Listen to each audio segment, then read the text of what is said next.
like that. Yep. Hi everyone. Very happy to be live with Brian Price today. Brian, do you want to start us off with an intro to you and your books? Yes, thank you, Kaz. So over the years, I've written a number of short stories, all involving poisons, for various purposes, competitions, anthologies, and for a writing group which I belong to. And it seemed quite an interesting idea to put them all together. And that's what Hobeck, my publishers, agreed to do. So we've got a pocket full of poisons, a collection of short stories, all involving poisons, toxic substances, or something similar, in a huge variety of contexts. And you have quite an expertise in sort of advising science, just if no one's been here before. Do you want to? Yeah, by training, I'm a chemist and a biologist. And for a number of years, I've been helping other crime writers with scientific topics, such as knocking people out, poisons, obviously, firearms, explosions, and so on. All, of course, within the law, I hasten to add. Yes, which is always good to know. And there was a little moment in one of yours where you were saying that you weren't going to tell people how to do something in your... In the book, oh yeah, I'm not going to tell people how to make hydrogen cyanide. It can be done, but it's not something I'd recommend to people. Not something we want to try out at home. Absolutely not, no. And in fact, this business of putting information out, I'm credited with keeping M.W. Craven, Mike Craven, out of jail because he was writing this brilliant book, The Botanist, and I advised him on some of the chemicals involved. And he was going to put ricin, the recipe for ricin, in the book. And I pointed out that would be a seriously bad idea because that counts as publishing information likely to be of use to a terrorist, contravening anti-terrorism legislation. Now, while it's not likely that the police will kick his door down in the middle of the night, it's something you do have to be careful about. And he credited me when he won an award at the Harrogate Crime Festival, the Theakston's Festival, and also an interview in the Sunday Express and the Guardian with keeping him out of jail. Which is good to know because that keeps them writing books, doesn't it? We want absolutely, yeah. We want more books out in this world. Do you think, is there any like really common kind of mistakes people make when they're writing about poison? Well, there are quite a few sort of general ones. An obvious one is cyanide. It doesn't make you blue, which some people seem to have thought in the past. And there's the classic scene. There was a dramatization of a Christie story on television where the vicar takes a sip of the poisoned tea or whatever, 5 seconds later falls to the ground, and then somebody sniffs over his breath saying, cyanide poisoning. Well, firstly, if you drink cyanide, it doesn't knock you out immediately. It takes about 15 minutes for it to get absorbed. If you inhale it or inject it, of course, it takes an awful lot less time. The other thing is only half the population or so can smell cyanide. Furthermore, if someone's breathing out cyanide, it's not a very good idea to take a hearty sniff of it. There have been cases of secondary poisoning from people breathing in cyanide fumes from someone who's been killed by it. And indeed, when someone's doing a post-mortem, when someone's suspected with this cause of death, they use very careful protective clothing and fume extraction just to make sure no one else is harmed. But other mistakes people make, I think, like speed of action, which I've already mentioned, and the dose, is important. A small dose of most things will be reasonably harmless. A larger dose will be lethal. But some people think that you're just, what was it? Oh yes, one of that Mr. Professor T series in, I think, both the English and the Belgian version. They had somebody eating chocolates and dying from ethylene glycol poisoning. Now, yes, ethylene glycol is poisonous, but it takes about 100 mils to kill you. And as there's about 2 or 3 mils in the chocolate, that's an awful lot of chocolates. And I rather suspect something else will get you first. That's a good. I think that's a point you actually make in one of your stories as well. The dose that makes the poison. Yes, it was it's called the doctrine of Paracelsus, which paraphrase from the sort of medieval language, anything can be a poison. It's just the dose that distinguishes a poison from a medicine. True, and I mean there is a lot of poisons that have medicinal uses. Oh, absolutely. Again, it's a question of the dose. A gram of paracetamol, 2 tablets, is perfectly okay. 30 tablets will kill you horribly, I hasten to add. And things like digitalis, the material in foxglove, invaluable in stabilizing hearts and keeping them beating properly, but take too much and then the heart stops. Laura Hamilton said hello to both of us. Hello. Do you see any mileage in other short story collections sort of featuring other sort of aspects of science? Well, I hadn't really thought of that. I think, if people like this one, I think people do have a particular interest in poisons. There's quite a few books about either true crime stories involving poisons or fiction, and of course, guides of varying degrees of complexity for readers in the sort of scientific side. So I think poisons was a sort of easy one to go for. I'm not sure I'd be interested in writing a whole load of short stories involving firearms. I mean, maybe all right for the American market, but I don't think it would go down too well here. But, maybe it's a thought. I think you're right. There is a kind of public fascination with poisons, isn't there? Hence the sort of appeal of visiting poison gardens. Yes, absolutely. Do you? Because I don't feel like it's a thing often used in modern crime fiction, or not in the same way. There have been a number of books involving poisons that have come out over the past few years. I also advised a number of writers, and I know there's one forthcoming book which involves some help I gave someone with arsenic. Obviously, I can't say who's written it. So yeah, there are a few. I mean, obviously, the main exponent of poisons in fiction was Agatha Christie, who, because of her training in a hospital dispensary, knew an awful lot about them and got all the science right. So there is a very good book called A is for Arsenic by Catherine Harkup, which goes through all the poisons Agatha Christie used and describes how they actually work and how toxic they are, and where she went right, which is almost always the case. Yeah, isn't she credited with saving someone many years later, or some people many years later, Agatha Christie? Yeah, it was one of the poisons she used. I think it might have been thallium. Yes, it was. That features in the novel The Pale Horse, and in, I think it was Iraq or Iran, a young child was admitted into the hospital with some very strange symptoms which the doctors couldn't work out. But one of the nurses there had read The Pale Horse, suspected it was thallium poisoning, and they treated the young child for that, and they recovered. And it turned out he'd somehow managed to ingest some rat poison containing thallium. So yes, that saved someone's life. Malcolm Hollidrake wished you a good evening. Hello, Malcolm. And he says, you've been a great help reviewing my manuscripts, Brian. The most embarrassing error was ozone. I can't remember the context, but ozone is in fact very poisonous. And they used to say, oh, well, go down to the seaside, there's ozone there and it's good for you. Well, it's actually not. It's very dangerous. And I don't think there's very much more ozone at the seaside than anywhere else. There can be a sort of chemically smell, but that's decomposing seaweed, I believe. Potentially.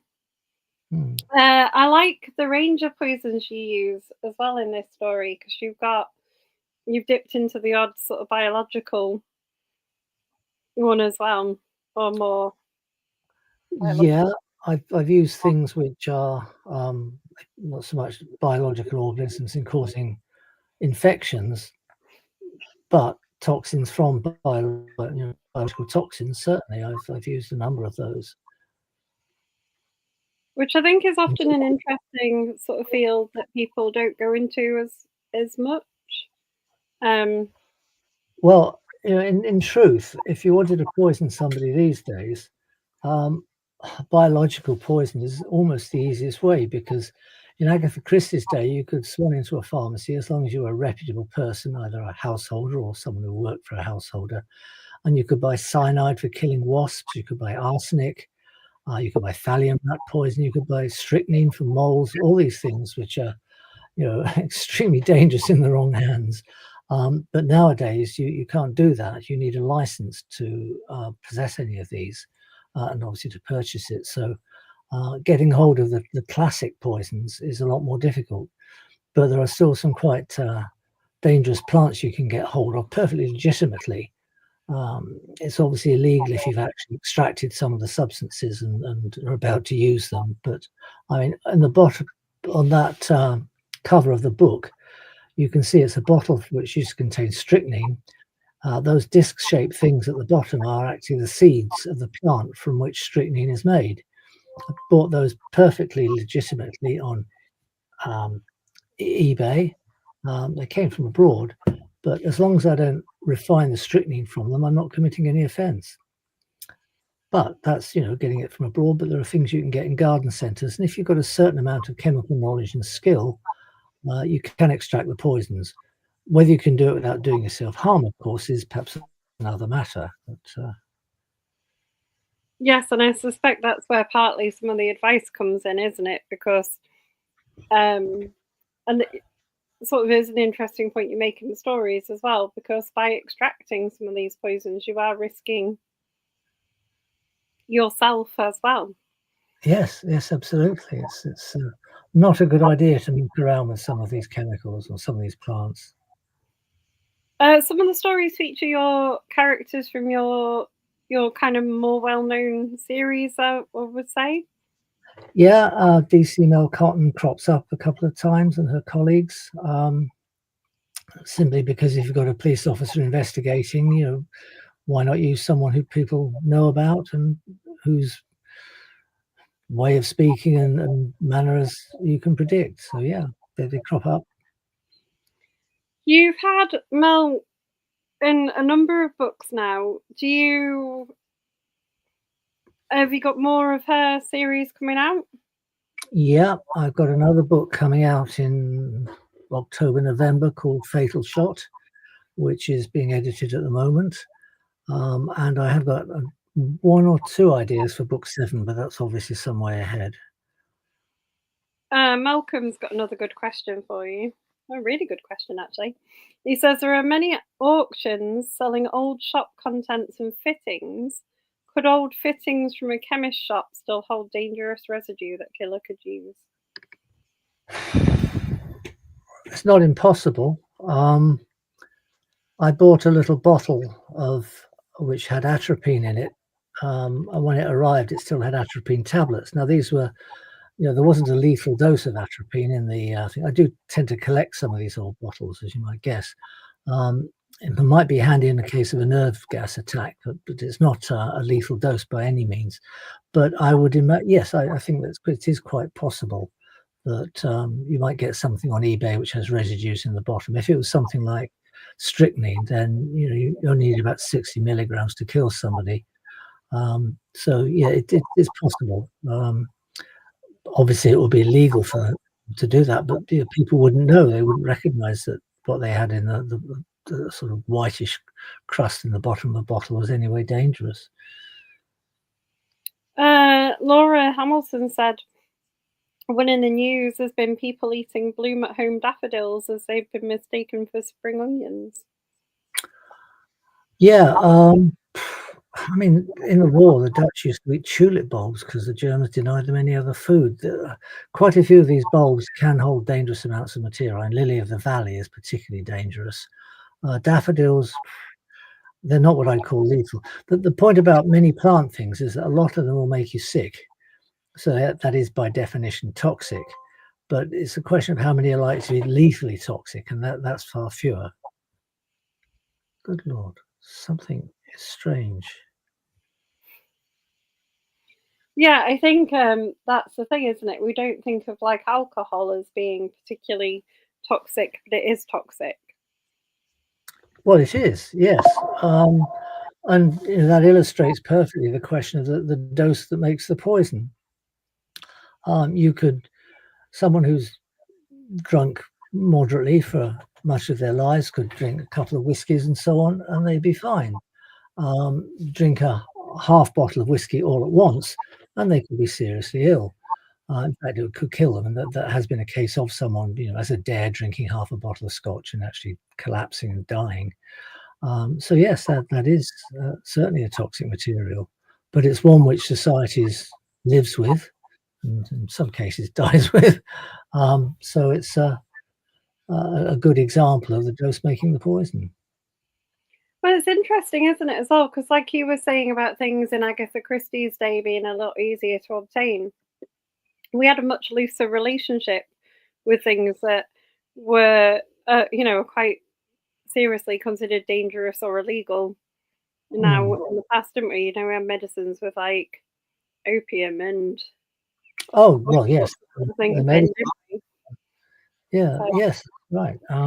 Laudanum was used to sedate babies and so on, and it's a pretty heavy dose of opium and morphine and alcohol and so on. So um, we wouldn't do anything as stupid as that these days. But even modern sedatives and so on could be dangerous if taken to excess. we've all got a modern obsession with things like Botox, haven't we? That can also be Well, quite yeah, dangerous. that features in one of my stories that somebody's works in she's got an awful partner, and wants to get rid of him, and she works in a beauty clinic where they use Botox, and she looks the stuff up on the internet and finds out that botulinum can be very, very poisonous.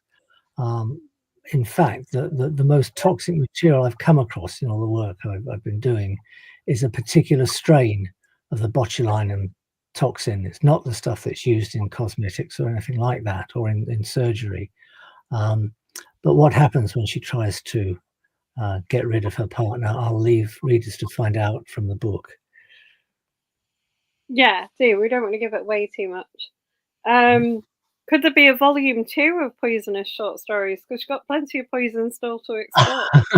Well, maybe one day, yes. Yeah, it's not impossible. I mean, I might just put in a mixture of poisons and one or two other things. I mean, obviously, one of my bugbears is knocking people out, and authors even today are using chloroform to knock people out, and it just doesn't work. You've got to keep someone sniffing the stuff for 5 minutes before they become unconscious, and when you take the rag away from their mouth or whatever, they wake up very quickly. So this idea of a quick whiff of chloroform, they're asleep for half an hour and completely passive is just incredible. That's interesting. Because it is like you said, it's a very common kind of kidnapping Well, material, isn't it? I've In novels. read one novel by I won't give any names, but basically one of my favorite authors has an instance where a detective, excuse me, is kidnapped, rendered senseless, and tied up while she's unconscious.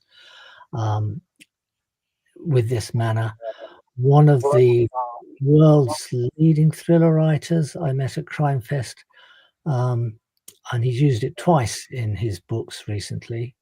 And I dropped a business card in his pocket, in his hand, saying, "Chloroform doesn't work." He laughed, but whether he'll take any notice is another matter. Yeah, well, I'm glad that you're still trying to spread education. Um, Yeah, and the other thing, chloroform, is you can't get hold of it. It's not. It's a restricted substance. yeah, I don't think people realise that the restrictions on things as they get more pure or sort of things like chloroform, there are a lot of restrictions that people aren't always aware of.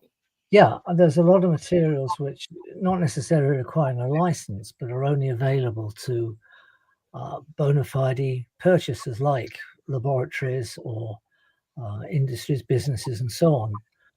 I noticed I was looking at that program, The Repair Shop, and somebody was cleaning up something with acetone, a very useful solvent. They had a large bottle, 250 mils, something like that. Well, if you want to buy acetone, you can only buy a very small bottle, about 50 mils, in your local chemist. If you start trying to buy lots of them, then the chemist has to notify the Home Office, the Suspicious Chemicals Reporting Scheme, because that is used to make the explosive TATP. So there are people keep an eye on suspicious purchases of things, even if they're superficially perfectly legal. But yeah, if you wanted to buy a large quantity, you'd have to be registered as a business, like maybe a leather repairer or a watchmaker or something. Malcolm says, when you're not writing, Brian, what's your poison? He doesn't apologise for the. I do like a nice glass of real ale. Do you? Mm.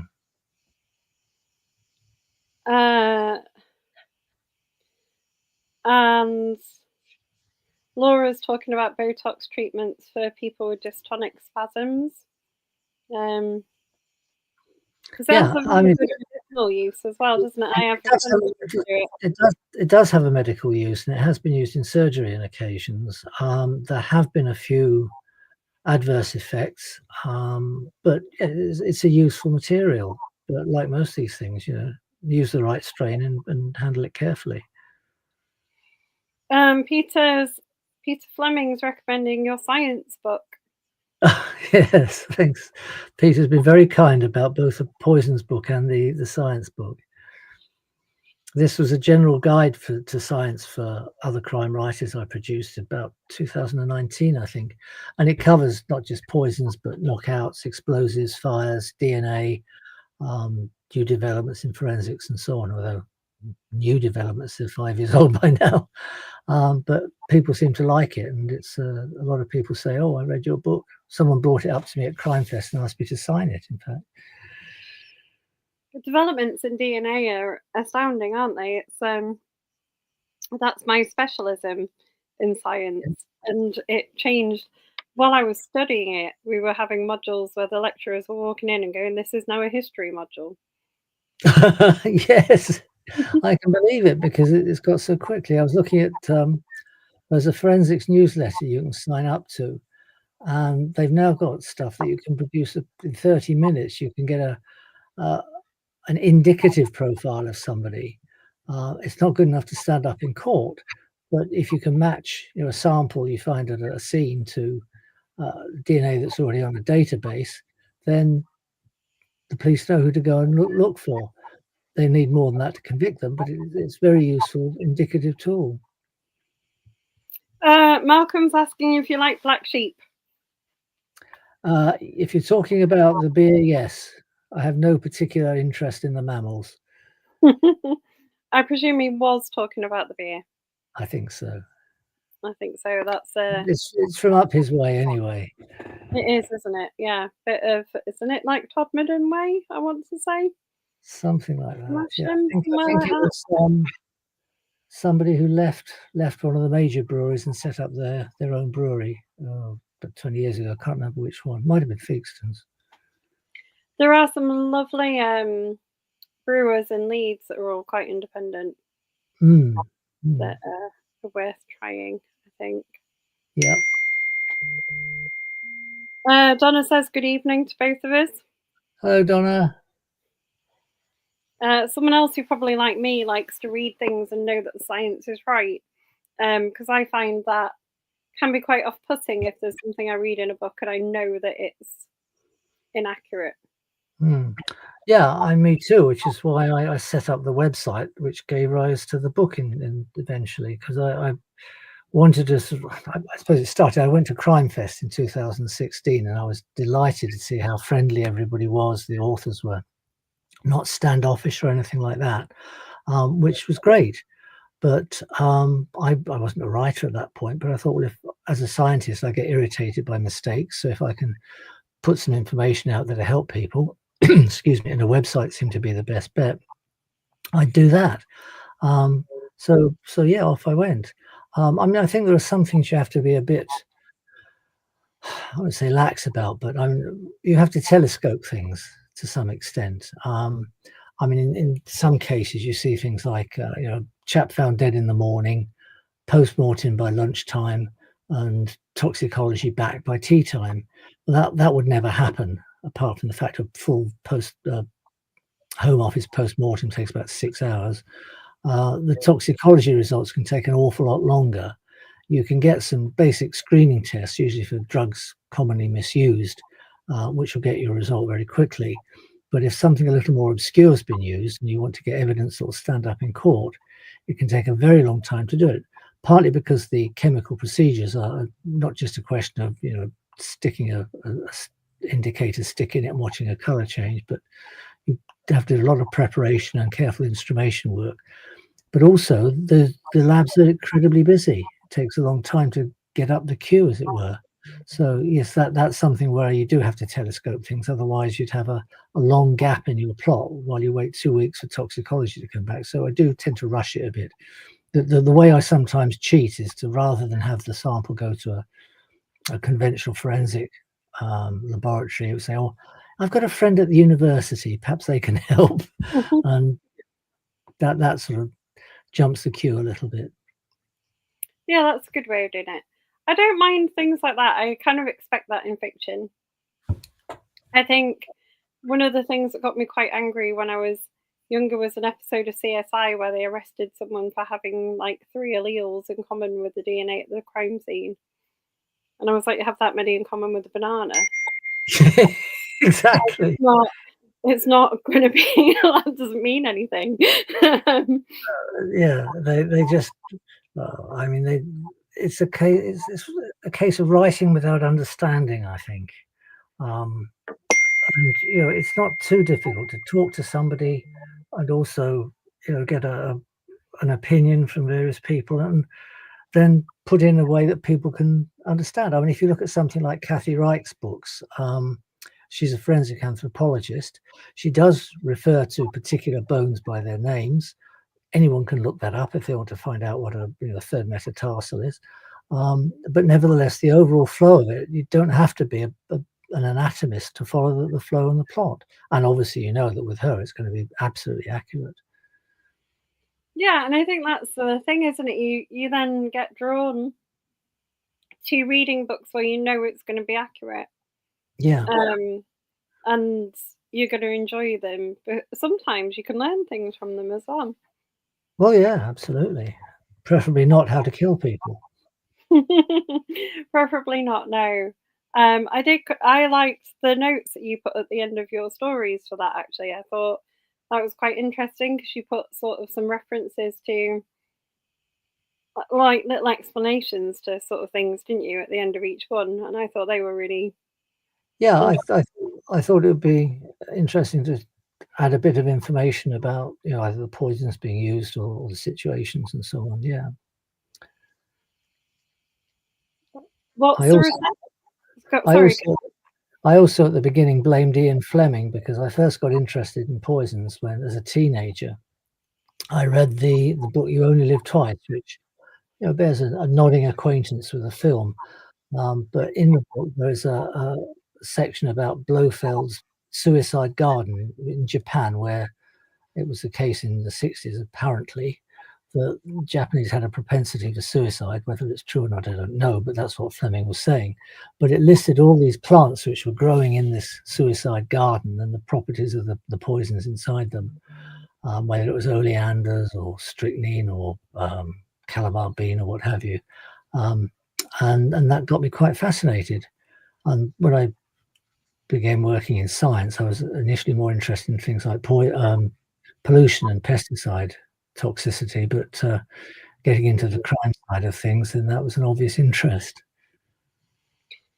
Laura says if your character, Mel Cotton, could do a crossover story with another author's character, who would it be? Someone was talking about crossover stories at Crime Fest. Bit difficult because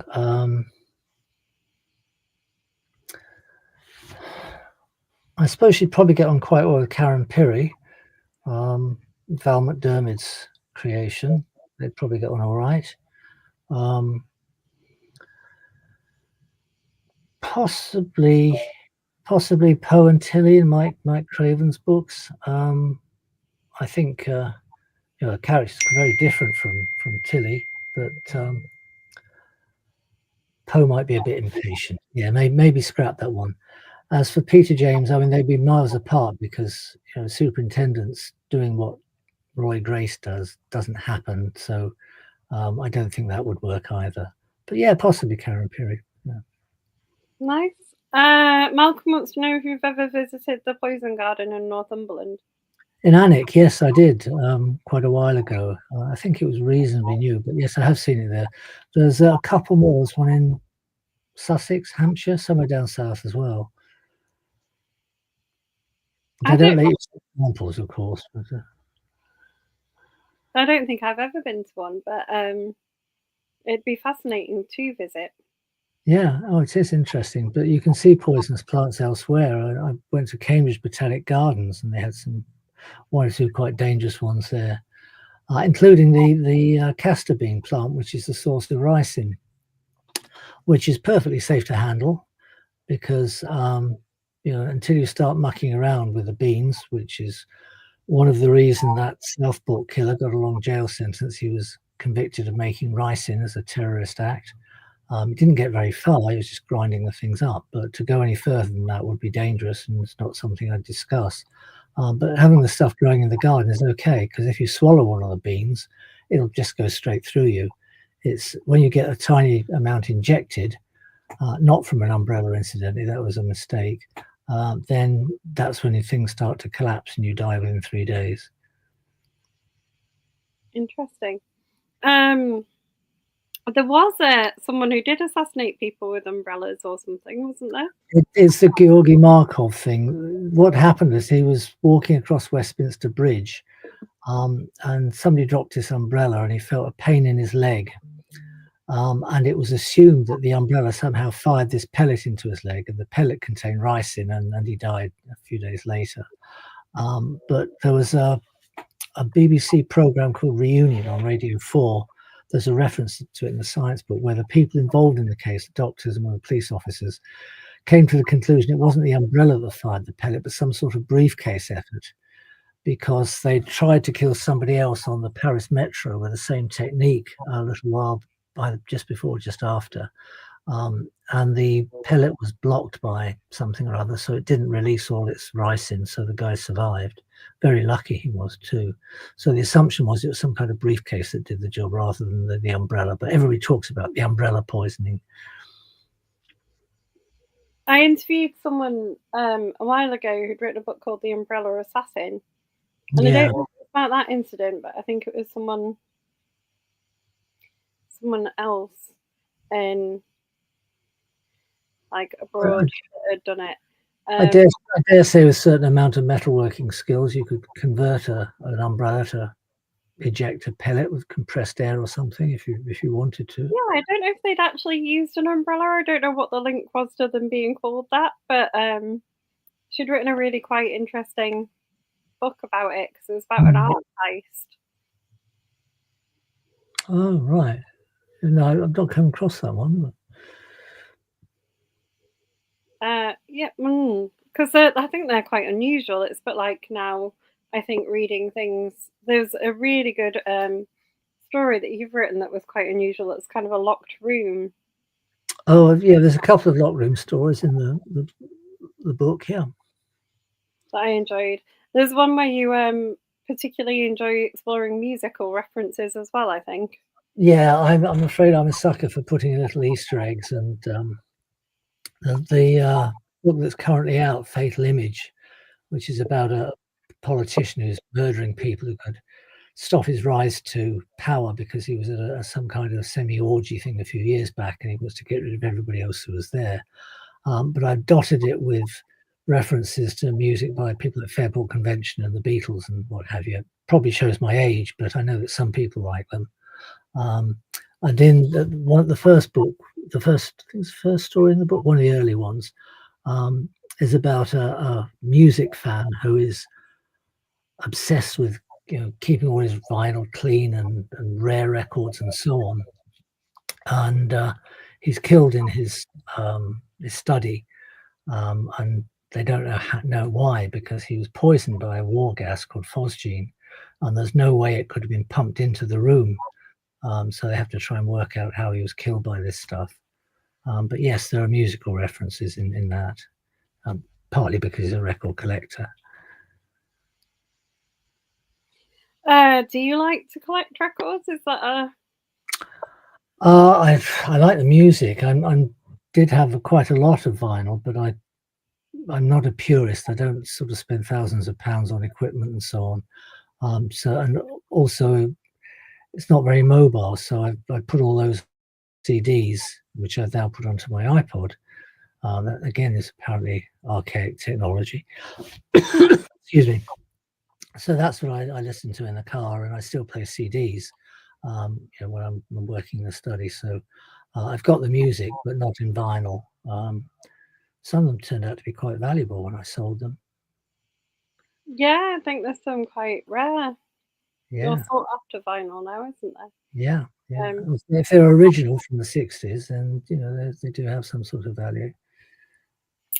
Tell us what you've been reading recently and really enjoying. Well, I was on a panel at Crime Fest, and I read books by the other people there. Michelle Kidd's book, No Red Lines, is very good. Paul Gitcham, who's the moderator, has written a couple of books, but Aftermath is a standalone away from his usual police series. MJ Lee has written What the Dead Want, another very good serial killer one. And there's a writer called Paul Durston, an ex-copper, who's written a trilogy about this. I don't want to give away too much, but it's about a DS or DC who, in fact, has dissociative personality condition. So part of her is doing her duties as a police officer, and part of her is doing other things, which are, for reasons you'll find out if you read it, a bit nefarious. But it's the first book's called If I Were Me, and the other two have similar titles. Well worth getting hold of. They're unusual, very different from any other thrillers I read, and they're certainly not Midsummer Murders or anything like that. Yeah, that does sound good. Donna said she got Paul's book on your recommendation. Ah, good. Hope she likes it. Good. Malcolm says, have you given up on any books or films owing to the inaccuracy of the mode of killing? And he loves the iPod. Have I given up on films? Occasionally. I mean, there are some books, some things you watch on television which either the police procedure is completely bonkers or the science is rubbish. I mean, all right, I quite like the Mission Impossible films, but they throw physics out the window and kick it down the road because it's absolute nonsense, and physiology for that matter. Similarly, Jack Reacher, a couple of blows from a bloke like Reacher would crush anyone's skull. They go banging hell out of each other for several minutes, which is drama. But they've got no regard for the fragility of the human body. But yeah, I still watch them because they're fun. Line of Duty, a brilliant series, but bears very little resemblance to true police procedure. I know Graham Bartlett can't stand it, but I think it's just for the acting and the plots and the interrogation sequences. It's drama, but it's not police. Fair enough. On the other side of that, I think Graham Bartlett says that Happy Valley is a really good sort of accurate.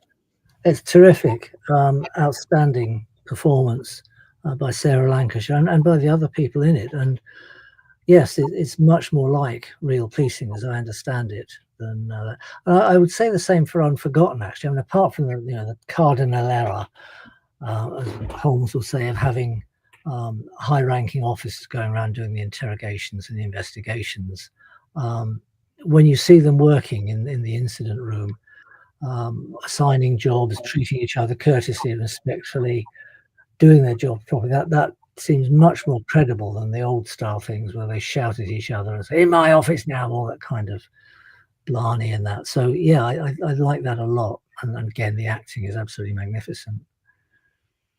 There are various articles online I think you can find where you can see how accurate sort of certain things are compared, scientific. Like there'll be things that will rank movies by how scientifically accurate they are and things Yes, like that. I've seen one of those, yeah, a while back, yeah.